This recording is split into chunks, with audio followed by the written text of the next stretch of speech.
Hello everyone, I am very honored to have this opportunity to share my 10th experience with you. So first of all, thank you to Mahantesh sir क्योंकि उनके guidance की मदद से मैं इतना अच्छा कर पाया। तो फर्स्ट थिंग इज़ दैट कि आप सभी 10th में हो तो शायद आपने एक टाइम टेबल बनाया होगा डेली शेड्यूल का। अगर नहीं बनाया तो अभी से ही बना लो, क्योंकि टाइम टेबल बनाने से क्या होता है कि आप ऑर्गेनाइज रहते हो।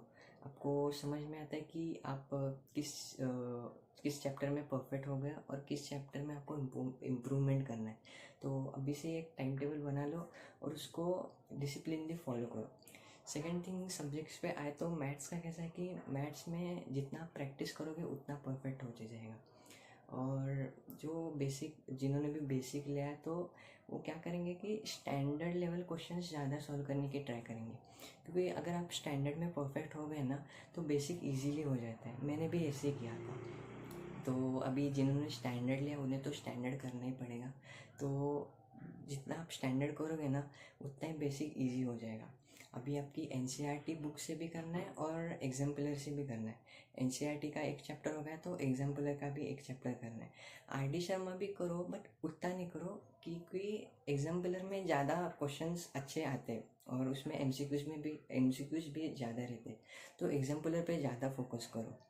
और सेकंड थिंग कि एसएसटी और साइंस का कैसा रहता है कि आपको रीडिंग रीडिंग ज़्यादा होना चाहिए उसमें, क्योंकि रीडिंग करने से क्या होता है जब भी क्वेश्चन पूछा जाता है तो उसका मतलब समझ में आता है कि क्वेश्चन में पूछा क्या गया और उसमें का आंसर क्या आएगा। तो साइंस और एसएसटी की रीडिंग ज़्यादा करो और कॉन्सेप्ट्स को समझो।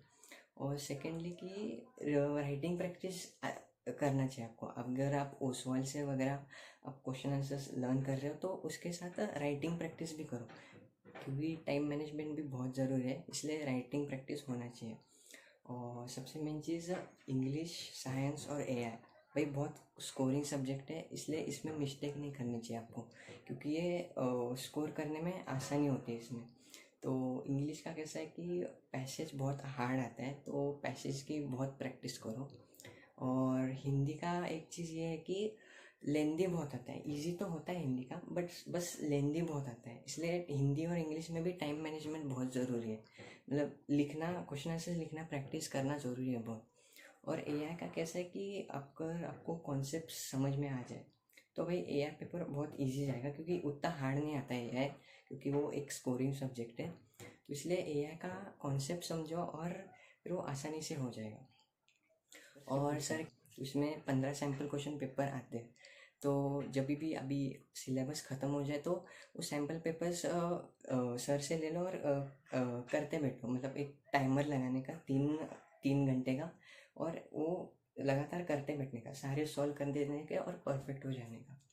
और टाइमर लगा के बैठने का, ऐसा नहीं कि अभी 1 घंटा थोड़े क्वेश्चंस कर लो फिर बाद में कल कल सुबह कल के दिन 1 घंटा बैठ के बाकी के क्वेश्चंस कर लो। ऐसा वो नहीं करने का, 3 घंटे बैठ रहे हो तो पूरे 3 घंटे ही करने का।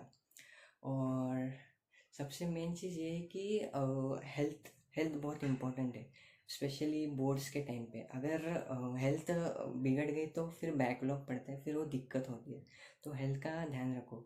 और बैकलॉग से याद है कि अभी आप टाइम कंपनसेट करना सीखो। मेरा मतलब है कि अगर आप अभी फंक्शन पे जा रहे हो आज, या फिर कहीं बाहर जा रहे हो, तो 2-3 घंटे वेस्ट हो रहे हैं आपके, तो आज रात 2-3 घंटे एक्स्ट्रा पढ़ लो, उस टाइम को भर के निकालो। या फिर इस वीकेंड पे संडे को 2-3 घंटा एक्स्ट्रा पढ़ो, जिससे आपको क्या होगा कि टाइम वेस्ट नहीं होगा, क्योंकि टाइम बहुत ज़रूरी है अभी, टाइम वेस्ट नहीं होगा। मेरा क्या हुआ था कि अभी मेरे प्री बोर्ड्स में बहुत कम आते थे, मतलब अच्छे नहीं ला पाता था मैं। तो मेरे एक्चुअली पापा ने मेरे से होप्स ही छोड़ दिए थे।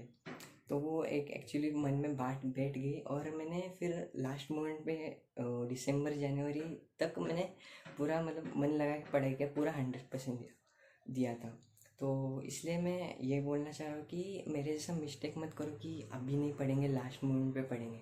अभी से पढ़ना शुरू कर दो, मतलब लास्ट मोमेंट पे डिपेंड मत रहो।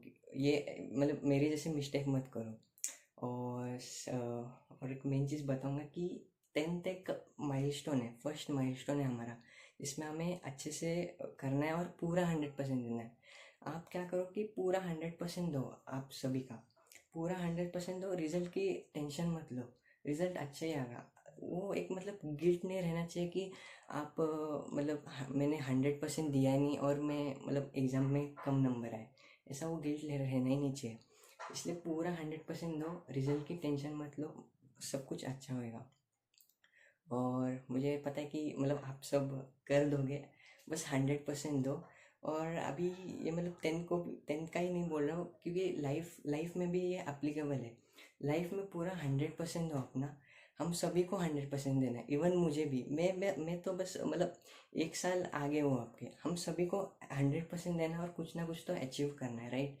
तो बस ये याद रखना कि 100% दे दो भाई, टेंशन नहीं, रिजल्ट बहुत अच्छा आएगा। और मुझे पता है, मुझे विश्वास है कि आप सभी लोग अच्छे से करोगे।